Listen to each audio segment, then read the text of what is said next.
European union ने अपनी member states के लिए यूरोपियन कंट्रीज़ में दाखिल होने के कुछ नए कवानीन मुतारफ़ करवाए हैं। जो भी लोग अभी यूरोप जाना चाहते हैं, मुख्तलिफ़ कंट्रीज़ ले लें, चाहे फ्रांस ले लें, स्पेन, इटली, कोई भी कंट्री जो है, उसने 12 अक्टूबर के बाद जो एंट्री एग्ज़िट सिस्टम रखा गया है एयरपोर्ट्स पे, उसकी कुछ लोगों को समझ नहीं आ रही। तफ़सीलात के मुताबिक यूरोपियन यूनियन ने अपना नया एंट्री एग्ज़िट सिस्टम मुतारफ़ करवाया है, जो कि 12 अक्टूबर से लागू है मुख्तलिफ़ यूरोपियन कंट्रीज़ में, जो टोटल 29 कंट्रीज़ हैं, आयरलैंड और साइप्रस छोड़ के। जबकि ये रूल अभी रूल आउट किया गया है, इसको मुकम्मल तौर पे इम्प्लीमेंट किया जाएगा तमाम कंट्रीज़ की जानिब से अप्रैल 2026 तक। यानी उससे मुराद है अभी ऐसे अफराद जो कि यूरोप सफ़र करते हैं, यूरोप जाते हैं, जब वहाँ पे एयरपोर्ट पे वो एंटर होंगे तो उन्हें अपनी डाटा एंट्री करनी होगी, जो वहाँ पे कियोस्क बने हुए हैं, मशीन्स बनी हुई हैं उनके थ्रू। और इसकी वजह से अब जो स्टैम्प्स लगाई जाती हैं, इंक्ड स्टैम्प्स, वो पासपोर्ट्स पे एंट्री के लिए यूरोपियन कंट्रीज़ में नहीं लगाई जाएंगी। जब तक ये तमाम सिस्टम मुकम्मल तौर पर इम्प्लीमेंट नहीं हो जाता सारी यूरोपियन कंट्रीज़ में, 29 जो इसके मेंबर्स हैं उन कंट्रीज़ में, तो अप्रैल 2026 तक दोनों पैरेलल चलेंगे। इंक स्टैम्प्स कुछ एयरपोर्ट्स यूज़ करेंगे, कुछ एयरपोर्ट्स एंट्री एग्जिट सिस्टम, जिसे शॉर्ट टर्म में EES भी कहा जाता है। दोनों सिस्टम पैरेलल काम करेंगे। एक और बात, बहुत से लोग यहाँ पे कन्फ्यूजन का शिकार हैं कि ये किन लोगों के लिए है। तो आप लोग जब कोई भी शॉर्ट टर्म वीज़ा लेके जाते हैं किसी भी यूरोपियन कंट्री में, चाहे वो वीज़ा बिज़नेस पर्पसेस के लिए हो, ट्रैवल के लिए हो, टूरिज़्म या फिर फैमिली विजिट्स के लिए, हर बार आपको जब आप दाखिल होते हैं वहाँ पे स्टैंप लगाई जाती है। अब वहाँ पे कियोस्क या फिर मशीन्स रख दी गई हैं एयरपोर्ट्स पे। आप वहाँ पे जाएंगे, अपना पासपोर्ट स्कैन करेंगे, वहाँ पे फिंगरप्रिंट्स देंगे, उसके अलावा आपको अपनी फ़ोटो खिंचवानी होगी। वहाँ पे ये तमाम काम खुद कार तरीके से किया जाएगा उस कियोस्क या मशीन के थ्रू, जो कि पैरेलल लगी होती हैं और मुख्तलिफ़ औकात में मुख्तलिफ़ लोग उसे अलग से इस्तेमाल कर सकते हैं।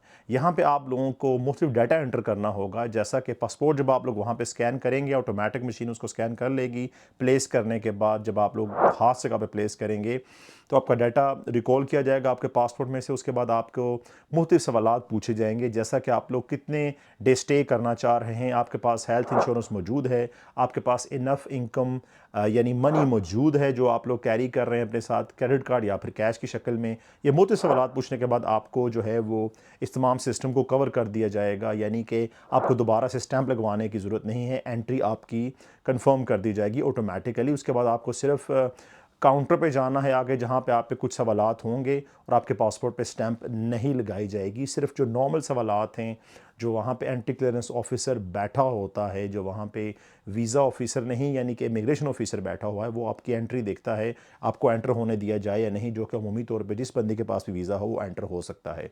बहुत से लोग ये सवाल भी पूछ रहे हैं जिन बंदों के पास लॉन्ग टर्म रेजिडेंस परमिट है। तो एक बात याद रखें, ऐसे अफराद जिनके पास किसी भी यूरोपियन कंट्री का रेजिडेंस परमिट है, उनको एंट्री एग्जिट सिस्टम में रजिस्टर करने की ज़रूरत नहीं पड़ेगी। वो लोग ऐसे ही सीधा डायरेक्ट काउंटर पे जा सकते हैं, इमिग्रेशन काउंटर पे, किसी भी मुल्क में एंटर होने के बाद। उसके अलावा ऐसे अफराद जिनके पास लॉन्ग टर्म वीज़ा है, चाहे वो वर्क वीज़ा हो या फिर इसके अलावा और कोई भी वीज़ा जो कि लॉन्ग लॉन्ग टर्म बेसिस पे हो, यानी एक स्टिकर हो, विनेट स्टिकर हो, प्रोफेशनल नया कंप्यूटराइज स्टिकर हो, यानी आपके पासपोर्ट के ऊपर वो स्टिकर लगा हुआ है, पेस्ट हुआ हुआ है, तो फिर भी आप लोगों को एंट्री एग्जिट सिस्टम या फिर EES में रजिस्टर करने की ज़रूरत नहीं है।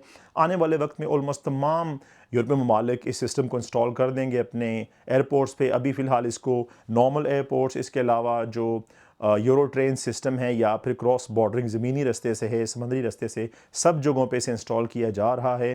इसलिए आप लोग जहाँ पे भी जाएँ, किसी भी यूरोपियन कंट्रीज़ में, तो आपको पहले उसकी वेबसाइट पे पढ़ लेना चाहिए कि वहाँ पे EES सिस्टम है या नहीं। अगर है तो आपको वहाँ पे रजिस्टर करना पड़ेगा, वरना आपको एयरपोर्ट जाके भी खुद मालूम हो जाएगा इसके बारे में, जो कि अलग से काउंटर सेक्शन है। जब आप लोग वहाँ पे पहुँचेंगे तो आपको एरो फर्स्ट टाइम ले के ही उस तरफ जाएगा। बहुत से लोग ये भी सवाल पूछ रहे हैं कि इसकी कोई फ़ी होगी। इसकी कोई फ़ीस नहीं है, फ्री ऑफ कॉस्ट है। आपका डाटा जो है वो 3 साल या फिर कुछ मुख्तलिफ डाटा जो है वो 5 साल तक के लिए रिकॉर्ड में रखा जाता है। एक चीज़ को कंट्रोल किया जाएगा कि आप लोग अपने वीज़े के लिए 180 दिन के दरमियान सिर्फ 90 दिन ही रह सकें यूरोपियन कंट्रीज़ में। इससे ज़्यादा आपका स्टे तजावज़ ना करे। अगर तजावज़ करता है तो आपको जब यहाँ पे बायोमेट्रिक्स देंगे, अपनी डेट्स एंटर करेंगे, तो ऑटोमेटिक कैलकुलेटर कैलकुलेट कर लेगा कितने दिन पहले आप यहाँ पे ऑलरेडी रह के जा चुके हैं। एक और बात अहम है, अगर आप लोग पहले ऑलरेडी EES सिस्टम में एक बार अपने आप को रजिस्टर कर चुके हैं तो नेक्स्ट टाइम जाते हैं तो डायरेक्ट आप लोग काउंटर पे भी जा सकते हैं। आपके पासपोर्ट को जब वो स्कैन करेंगे तो आपका पिछला डाटा सारा सिस्टम में ऑटोमेटिक आ जाएगा। आपकी क्या राय है, क्या EES entry exit system Europe का सही तरीके से काम कर पाएगा? अपने हालात का इज़हार कमेंट बॉक्स में ज़रूर कीजिएगा। अगले वक्त तक के लिए अल्लाह हाफ़िज़ नासिर।